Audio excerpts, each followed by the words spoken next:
Okay, we're starting recording again at 11:54am after the change of tape. The same persons present at the start of the interview are still here.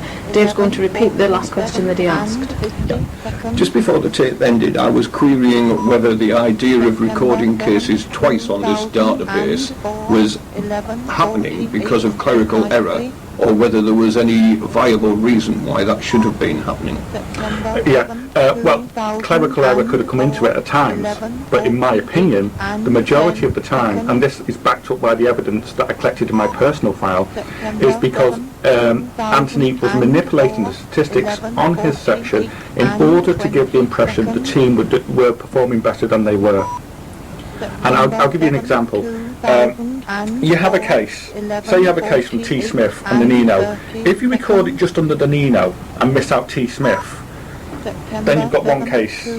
If you record it down under T. Smith and miss out the Nino, you've got two cases. Yeah? And if you clear both cases, you then, but it's the same record. If you clear both cases, you then have the section looks as though it's done twice as much work as it's actually done. Because when you clear a case, I would have checked it. Say if I'd been given it under Nino, I would have checked the Nino one and cleared it. I wouldn't have checked it under the T. Smith one. And when Tony brought the cases to me, I went on and showed him that there were two exact cases, and I cleared the first one like I was supposed to do. But the other one hadn't been cleared because I hadn't been given the paper for that one, because all I'd been given was the Nino. So in those circumstances, if a section decided to double count all of its work, that system for falsifying records wouldn't work unless you told the staff on the section to clear the case twice. It would show up as a mismatch at the end, that we've recorded 100 cases, we've only checked 90, therefore 10 have been missed. The only way you could do that to falsify the figures would be if you told the people who were doing the checking, this one's on twice, remember to cancel it twice. Exactly, and I wasn't prepared to do that. I was asked to do that. Sorry? You're saying you weren't prepared to do that. Did anybody ask you to do that? Anthony asked me to do that. That was the whole point. That's why I sent the first email. This is the point I'm making. Right. Anthony said, "Oh, don't worry, just clear them both." He said, when I pointed how out, would you know there were two?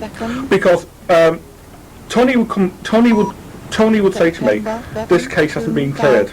Yeah, and I would send to get the print out and say, "Yes, it has. It's been cleared here." I would then say to Tony, this case is a carbon copy of this case, only on the computer. Only say it was put on the computer under the Nino and then recorded again under the name. I might have the Nino one here, so I've cleared the one under the Nino. Yeah. But I haven't cleared the one under the name. Yeah. Tony would then be pointing out this one under the name's not being cleared. Yeah. And then say to me, "Why have you not cleared it?" And I've not cleared it because I've not had it to clear. It's been recorded twice. I'm only clearing one case under the Nino because that's the right case to clear. Anthony would say, "Oh, clear it under the name as well." Yeah? So then you're clearing two cases. You're claiming one case, there's two cases on the stats. But would you have known, how could you have known that it was down twice? Because when Anthony said that I hadn't cleared it, I would look on the computer. No, this is before he comes and asks you. If you're going to falsify the statistics by recording every case twice, so in order to get 100 checks, you only have to look at 50 cases. Yeah. You would have to know that every case was recorded twice. No, I only knew they were recorded. Or if I say I got a case for Nino, I would sometimes go on the case and say and put the name in just to see if it had been recorded, because that's how they were doing it. It was obvious they were recording some under the name and some under the Nino. So then I would go in, which is what I did actually, put the Nino in, see if it's recorded, and then put the name in and clear the Nino and see if it's recorded. And the same case came up twice as on the system, although you're only clearing it once. And this is precisely the printouts that I made to show. This happened on a frequent basis. Oh yes, definitely. And you referred that matter to your line manager. I sent one email. What I was told to do when I worked at customer services, if you had a complaint about somebody, the first thing you do is that you make that person know you're not happy with it. Which is why when Phil Davis annoyed me because I wouldn't do his work because Anthony had told me to. I sent an email to him, which is why Tony Smith, when he started waving his fists at me, I didn't like that. I sent an email about it. It's also why I sent an email to Anthony. That is the first procedure. You let the person know. And in your opinion, I think this is quite important, this on that occasion, having brought it to the attention of your line manager, your line manager said, just clear it twice. Exactly. That is in other words, this is part of some subterfuge. We would like you to play along with it. Is that what you're saying? Exactly. That is exactly. And you weren't happy with that? No, I wasn't. Do you not think in those circumstances it was therefore your place to go to the line manager's line manager and point out that figures were being falsified and the line manager wasn't prepared to address it? That is a very good question, and that is precisely what I would have done on the Monday if I had not been viciously assaulted by far-right folks on the Saturday. So this all happened right at the end of the period of time before you went off? That was I sent the first email a few months earlier saying I wasn't happy with things. The second email, I started to collect the evidence first. I then, on the Friday, sent an email to Anthony saying he was manipulating evidence. So I sent it to him saying I wasn't happy with him, and on the Monday I was going to the C2, C1, not the C2 actually. C2 is a bit too close to Anthony. I was going to the C1. And you mean physically close in terms of where they're seated, so you couldn't have spoken to her, or do you mean that you felt you wouldn't get a fair hearing? I don't think I would have got a fair hearing. Okay.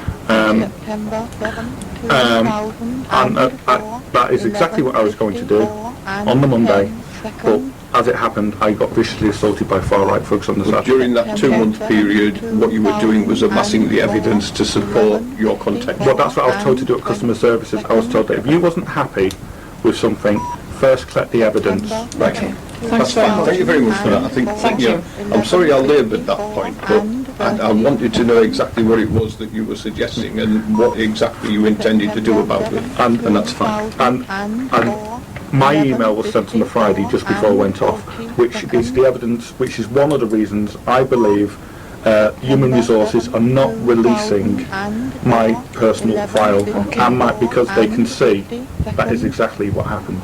Okay, thanks. I'm asking for you to get copies we'll of my certainly do emails. our best to get that from human resources. When we were talking about sort of Anthony talking to individuals, and you in particular about errors or these duplicate records, we're asking about how did you react when Anthony mentioned the errors? And the reason I'm asking that is that Anthony and several other complainants have alleged that you would often become quite annoyed or irritated if Anthony or anyone else from that matter questioned from your work. Is that correct? Can you identify with what they've alleged? Well, I would become annoyed. Yes, I would become annoyed because I knew I was doing it right, and the evidence supported I was doing it right. But there is a difference between becoming annoyed and becoming abusive. Okay. Annoyed I was, abusive I was not. So, tell us what would happen if Anthony came to you and said that there's an error there. How would you react? Did you sort of immediately shout back at him, or did you just take it and investigate it and then speak to him after? How would that play out? Well, it would depend. I would check the error, and if I had made a mistake, and we all make mistakes, I would say fair enough and correct it. Okay. If on the other hand it was found that I wasn't, by then I knew that Anthony wasn't interested in by then I was collecting evidence and I knew Anthony wouldn't do anything, so I would just say, okay Anthony, and just afterwards take a print out, pull it in my file to show what was going on. So there was never any, we've all sat on sections where there's suddenly an incident between two members of staff and everybody goes quiet and puts their heads down for the next hour. Was there ever anything like that between you and Anthony when he found your errors, that there would be sort of a bit of tension there and everybody would know about it? Well, there was tension, but it wasn't nasty tension. Okay. He said I wasn't doing my job properly. I queried it. Sometimes he was right. I acknowledged he was right. Sometimes he was wrong, so I wouldn't say anything. I'd just let him get on and then take a print out later. Precisely what I was told to do at customer service. He wasn't happy. Thank you. Can I also point out that at no time did Anthony ever say there was any abusive attitude to me at the time, and there's no printouts that I've been made aware of where he said I was abusive. Thank you. Tony alleges that you tried to say that he was deliberately focusing in on your errors, or even accusing him of creating the errors himself. Have you ever said that to him, or made any accusations of that type? No, but I did point out to Tony, because he was the one working on the computer, that the records were being duplicated twice. Because although I knew Anthony was doing it deliberately, I didn't know if Tony was. So I did come to the conclusion that Tony was helping Anthony to manipulate those results. That's great to know. Can I mention one other question on the subject of discussions between colleagues on work? Do you remember a period of time when you were responsible, because of these various things that happened in TCO, whereby the pressure was on and the work had to be done, when you'd been asked to deal with your own PA filing? Anthony asked me if I wanted to do PA filing, and then I said I wouldn't mind doing PA filing because it was something I'd never done. And that was an example, incidentally, of me doing E2 work.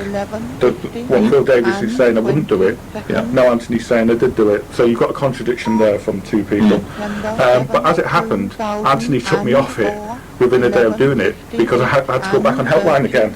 Right. Can you remember an occasion when anybody came to you and suggested that the PA filing that you had done was other than 100% accurate? No, but I can remember going up to Anthony and saying that I'd found faults in the PA system as he had showed me. Right. And the second thing was, can you recall any occasion when work that oughtn't to have found its way into the confidential waste did? Yes, I can.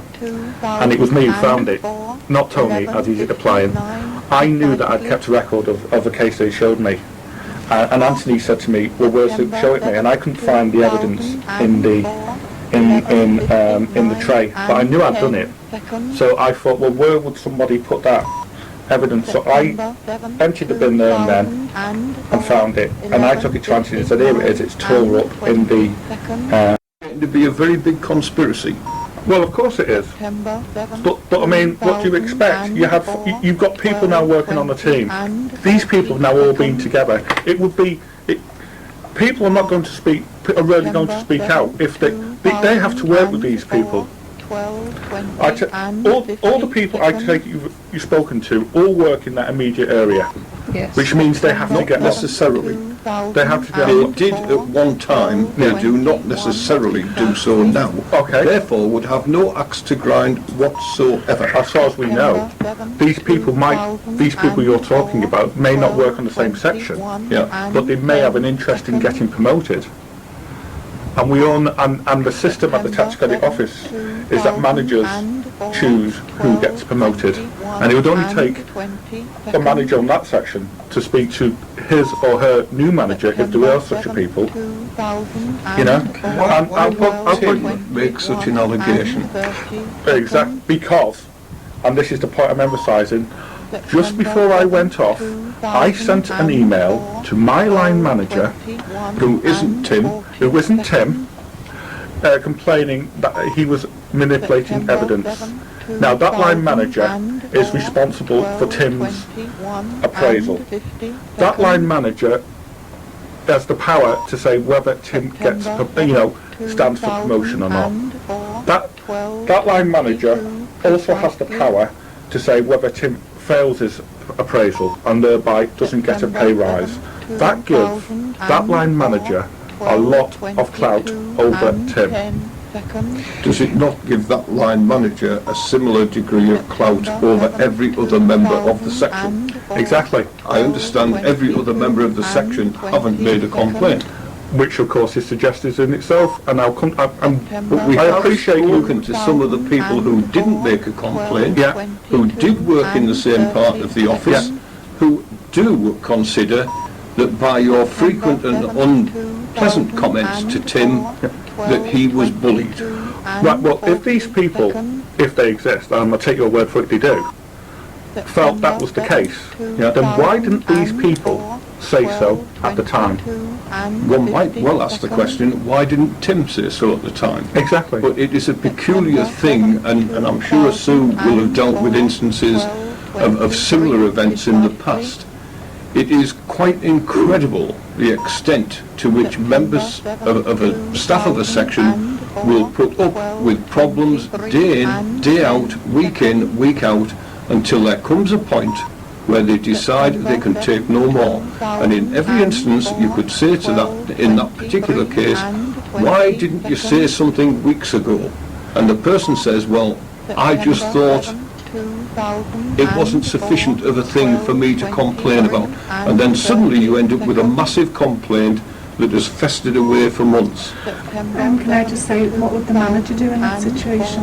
The manager should have took that complaint If the manager had seen that behaviour. But if everybody had seen it, like you said, why didn't the manager? I think Quite frankly, I don't mean to be rude, but I find it laughable that all these people should suddenly put in a complaint at the same time. You have a conspiracy. Let's face it, these people have all got together to conspire against me because I put in a complaint, and I stand by that complaint in writing that my line manager was manipulating statistics, and I put in that complaint because I feel that senior management, the director and the chairman of the Inland Revenue have the right to know when statistics are being falsified, and I'm not going to apologise to anybody for that. The email that you're talking about, the one that you say triggered the whole of this scenario, was sent to whom? To my line manager, Anthony. Anybody else? No. It was the first step. The first procedure is right. Okay. I just wanted to establish that. Yeah. Because in the past you have sent letters of complaint and copied people into them. I copied the C2 into it in one. Yeah. I was following But not this occasion. Not on this occasion. Yeah, That's that's procedure. That was the procedure I was told. Right. from what you've said there, I think rather than us getting into hypothetical about why did somebody say something now or not say it then, do you feel that members of the team were intimidated by Anthony, therefore, and that is the reason that they're now making these allegations? That's what I'm taking from what you've said. Is that correct? Well, Tim, for example, at that meeting I told you beforehand, was, the meeting with Janet without Anthony complained that Anthony was giving him more work than he thought he could handle. Okay. And so the answer to that question is yes. Okay. Can you think of anything that you've ever said or any interaction with Tim that you've had that could have led to this complaint? Any off-the-cuff comments, anything that you can remember Tim sort of reeling from or challenging you about? No, and I'll point out that if Tim had felt so aggrieved, why didn't he put it in email? Why didn't he go to his line manager? Why didn't he go to the C2? Or why didn't he contact the diversity officer? He did none of these. His complaint comes at a time when 4 other people have chosen to complain about me after I have submitted a complaint, and it's 2 months after I've submitted that complaint, by the way. Thank you. Dave's mentioned it there, and a number of the people we've spoken to have mentioned. Carry on, it's me. All right, sorry. Have mentioned the word bullying in the allegations that they've made against you, and some of them have gone on to suggest bullying behaviour which was directed at colleagues, but also towards other people. Nick Ivell, for example, and others mentioned this particular incident, has said that he witnessed this behaviour displayed in a personal phone call.